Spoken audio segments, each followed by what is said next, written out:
Love is the most beautiful thing we seek, and the most terrifying thing we fear. Carl Jung understood this duality like few others. To Jung, love was not a fairy tale or a happy ending. Love was a force of transformation, brutal, sacred, and often violent to the ego, because real love, not attachment, not dependency, not fantasy, demands that you see yourself, and nothing is more painful than that. Love doesn't just pierce the heart, it ruptures the psyche. You don't simply fall for someone, you fall into the unconscious, your own, through them. That magnetic pull you feel toward a person, it's not just chemistry, it's symbolic recognition. You're not just seeing them, you're seeing a mirror. One that reflects your deepest needs, longings, fears, and wounds. And your soul doesn't just want them, it wants to complete something unfinished. That's why love often feels so spiritual, even mystical, because it touches something older than logic and deeper than memory. You lock eyes with someone, and something ancient stirs. Not just desire, but familiarity. As if you've met before. Or as if they hold a key to something buried long ago. Psychologists refer to this as transference, when we unconsciously project feelings from our past onto someone in the present. But Jung went further. He believed that love activates your personal and collective unconscious. It brings to the surface not only who you are, but everything you've hidden in order to survive. That is why it hurts. Because love, real love, doesn't just connect. It confronts. It shows you where you're insecure, where you manipulate to feel safe, where you withhold to protect your pride, where you've confused need with affection, and where your unhealed inner child still begs silently, "Please don't leave me like they did." You think the pain is about them, their distance, their words, their silence. But the truth is far more raw. They're just the trigger, the match, the explosion that was already inside you. Jung wrote, "The meeting of two personalities is like the contact of two chemical substances. If there is any reaction, both are transformed." That transformation begins with emotional combustion. And combustion burns. Let's be brutally honest. Most people don't want love. They want emotional anesthesia. They want someone to distract them from their pain, to heal their loneliness without ever touching their trauma. But love doesn't do that. Love doesn't save you. Love exposes you. It shows you how little self-worth you truly carry beneath the persona. It reveals how conditional your giving has been. It forces you to face the terrifying reality that no one can fill your emptiness but you. You fall in love with someone emotionally unavailable. They keep pulling away. You keep trying harder. You suffer, thinking it's about them. But if you look closer, you'll see a deeper pattern. You're reliving the feeling of chasing love you never fully received in childhood. Your psyche isn't just reacting to their behavior, it's trying to complete a trauma loop. And love, in its ruthless intelligence, keeps putting you in front of the same mirror, until you stop asking someone else to complete what only you can heal. This is where Jung's theory of the shadow comes in. The shadow is everything you've disowned to survive. The weakness, the neediness, the rage, the desperation, the craving for connection. And love activates the shadow. It drags those repressed parts of you into the light, screaming, not to destroy you, but to integrate you. Because healing can't happen through hiding. It happens through exposure, through seeing.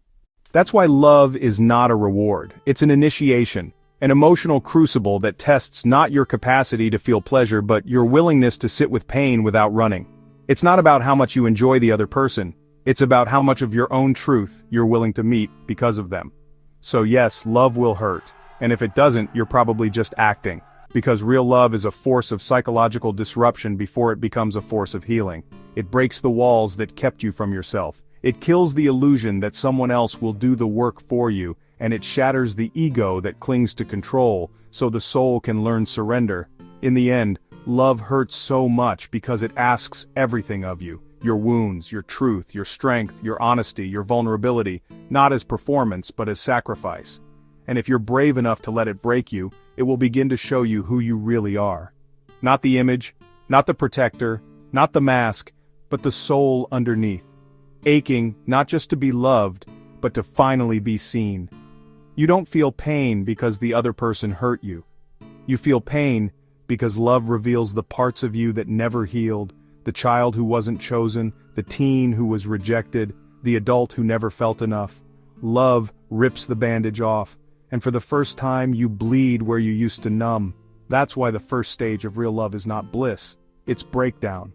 Carl Jung believed the psyche's highest purpose wasn't to be happy, it was to become whole, and wholeness requires one thing above all else: the death of the ego.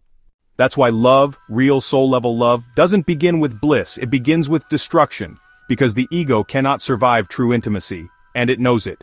When you love deeply, something in you shatters, you can no longer perform, you can no longer pretend. The mask begins to peel off. Not because you chose to remove it, but because love refuses to interact with your illusion. It wants the real you, the soft, broken, trembling, tender parts of you. The parts you buried behind strength, the parts you intellectualized away, the parts you labeled as weak to survive a world that punished emotional honesty. You may have survived just fine in life by hiding, by staying in control, by mastering logic, by building an image. But love walks in and burns all of that down. Suddenly your strategies don't work, your wit falls flat, your composure cracks. Why? Because love doesn't care about your resume, it cares about your rawness. It says, I see where you flinch when I get too close.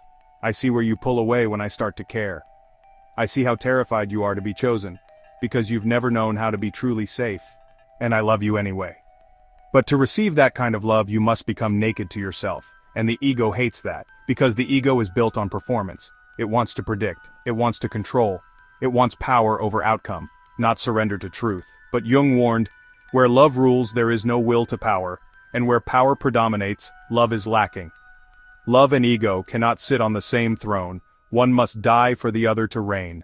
So the ego fights back, it resists, it creates distance, it criticizes the person trying to love you, it rewrites stories. They're too much, I need space, I don't feel safe. But what you're really saying is, I don't feel safe being seen, because love mirrors everything you've disowned. Your fear of being abandoned, your habit of control, your inability to receive without guilt, your belief that you're not enough, or worse, that you're too much. And it loves you there, not in spite of it, through it. This is where the soul awakens, because the soul has no need for masks. It only wants wholeness, even if that wholeness is born through emotional fire. When someone loves you in places where you've only known pain, you have two choices. Let your ego reject the discomfort and run. Let your ego die, and finally receive what your soul has begged for all along. And here's the truth. That death feels like heartbreak, even when you're falling in love. Not because love is broken, but because you are shedding everything that kept you from love. You will cry, not because of what they do, but because of what they awaken. You will shake not from fear of them, but from fear of being open. You will feel the urge to leave, not because they are unsafe, but because safety feels unfamiliar to a nervous system trained in survival. That's why love breaks you. Not cruelly, but surgically. Not to destroy you, but to cut away everything you are not, so who you truly are can finally step forward. It breaks the performance. It breaks the identity. It breaks the conditioned silence you've worn like armor. And what's left? The soul, uncovered, terrified, seen, loved, for the first time, not for what it provides, but simply for existing. So if love is breaking you, don't run, don't numb, don't blame the other person, look inward. Ask, what in me is trying to survive love instead of receiving it? What parts of me am I afraid to let someone hold? What am I still hiding behind the mask of strength? Because real love doesn't want your perfection, it wants your presence. And if you can endure that first death, the death of ego, you will discover something rarer than romance. A love that heals not through fantasy, but through truth. And truth, as Jung taught us, is the gateway to wholeness. Jung described relationships as alchemical vessels, crucibles of transformation where the psyche is exposed, melted down, and reformed. Within that sacred container, the ego is challenged, the shadow is revealed, the persona is stripped away. It's not the joy of love that initiates growth, it's the friction, the tension, the heartbreak, because real love, not fantasy, not projection, forces you to face the unloved parts of yourself. In the Jungian frame, your partner is far more than a romantic interest. They are your mirror, your trigger, and your teacher. They reflect the parts of you you've disowned, the wounds you've repressed, the unconscious beliefs you inherited. Everything that irritates us about others can lead us to an understanding of ourselves. Carl Jung. So, the one who disappoints you is exposing your unspoken expectations and emotional dependencies. The one who triggers you is activating unresolved childhood wounds. The parts of your inner child still crying for safety. The one who abandons you is mirroring your own history of self-abandonment, where you gave up your boundaries just to be loved. These are not just interpersonal issues. They are spiritual doorways. Most people flee the pain of love, but Jung's psychology teaches the pain is sacred. Why? Because pain disrupts the ego's illusion of control. Pain activates the unconscious and forces it into awareness. Pain compels reflection. It pulls your psyche inward. The psyche doesn't evolve through comfort, it evolves through rupture. In this sense, heartbreak isn't a failure. It's an initiation into the deeper layers of your psyche. And those who avoid love to avoid pain also avoid their own transformation. Jung also warned that most people fall in love, not with a real person but with a projection, the unconscious image of their inner masculine, animus, or inner feminine, anima. When this projection lands on someone else, the feeling is intoxicating, but it's not them we're loving. It's the reflection of our own unconscious ideals. That's why love feels divine at first, and then becomes chaotic, because eventually the projection collapses, the real person emerges, and now you're not dealing with a fantasy, you're dealing with your shadow through them. This is where real love begins, not in the bliss, but in the conflict. In Jungian psychology, the ultimate goal of life is individuation, the process of becoming whole by integrating all aspects of the self. Love, when faced fully, is one of the most potent paths into that process. Because it confronts you with your need to be chosen, it breaks your false identity, it shows you where you still negotiate your worth, it opens the wound, and then asks, will you finally feel it? Each heartbreak is a return to the self. Each disappointment is an invitation to ask, what part of me did I outsource to them? This isn't about blame, it's about integration. Jung's vision of love was radical because it shattered the romantic myths we're fed, that love should be easy, that the right person will never hurt us, that we only need love to be whole. He knew better. He knew that love isn't the end of healing. It's often the beginning. The people we love hold up the mirror. And often what we see reflected is not beauty, but our unhealed past, our buried shame, our deepest fears. Until you make the unconscious conscious, it will direct your life, and you will call it fate. Carl Jung love is fate, until it becomes consciousness. So, when you are heartbroken, when you are disappointed, when you are triggered beyond words, don't ask only, why did this happen? Ask also, what does this reveal about me? Where did I give my power away? What part of me did I hope they would fix? Am I willing to hold myself where they dropped me? Because the real gift of love is not that someone else finally sees you. It's that their presence shows you where you haven't yet seen yourself. That is the sacred function of love's pain, not to break you, but to break the illusion of who you thought you had to be, so you can finally become who you are. So yes, love will break you. Not gently, not politely, not on your terms. It will crash into your carefully constructed identity, the one built on fear, image, pride, and control. It will shake the foundations of who you thought you were. It will rattle the cage you didn't know you were living in. It will drag old wounds into the light, and it will demand that you feel what you swore you would never feel again. Because love is not designed to preserve the ego. Love is designed to liberate the soul, even if that means tearing through every lie you've built to protect it.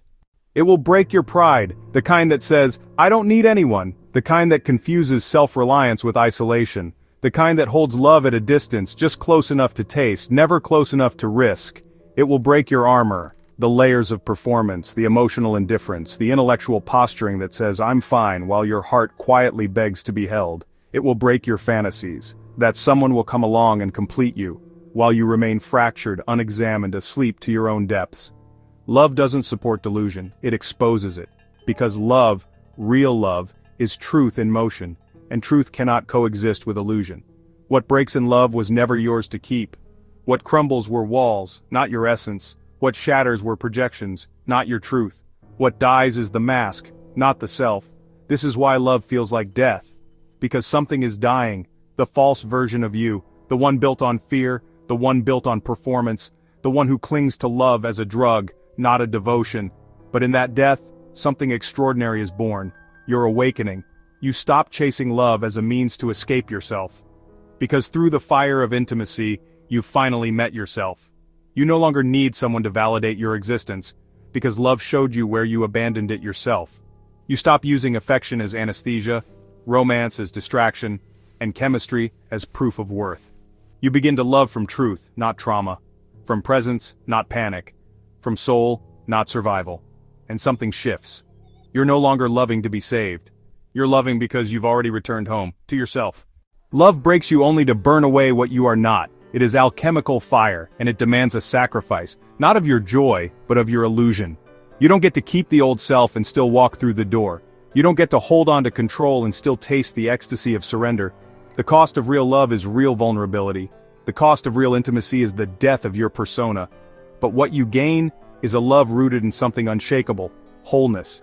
So if you're broken right now, if someone has shattered your heart open, if you're staring into the abyss of grief and longing and confusion, don't rush to fix it, don't numb it, don't close the door just to feel safe again. Instead, ask, what in me needed to die? What illusions did I carry into this love? What part of myself did I hope they would complete? What truths did love force me to finally face? Because if love has broken you, it has also revealed you. It showed you the places that still need gentleness. It held up a mirror to the wounds that still run deep, and it whispered the truth. You cannot be fully loved until you are fully known, and you cannot be fully known while hiding behind the mask. So yes, love will break you, but not your soul. Never your soul. It will break the shell that hides it. It will break the cage around your tenderness. It will break the scripts and stories you inherited, absorbed, or created just to survive. And in that breaking, you will finally become free. Free to feel, free to speak, free to love. Without bargaining, without fear, without pretending. Because you're not chasing love anymore. You're becoming it. Jung didn't want you to avoid love's pain. He wanted you to understand it, to honor it, to let it initiate you. Because love in its purest form doesn't just comfort the soul, it sculpts it. It burns through illusion. It confronts the shadow, and it invites you into wholeness through the very thing you tried to avoid, feeling everything. So if love has broken you, don't run from it. Ask what part of you needed to break, and trust that on the other side of that pain is not just healing, but transformation. Because in Jung's world, love is not a safe harbor, it is the fire that forges your soul.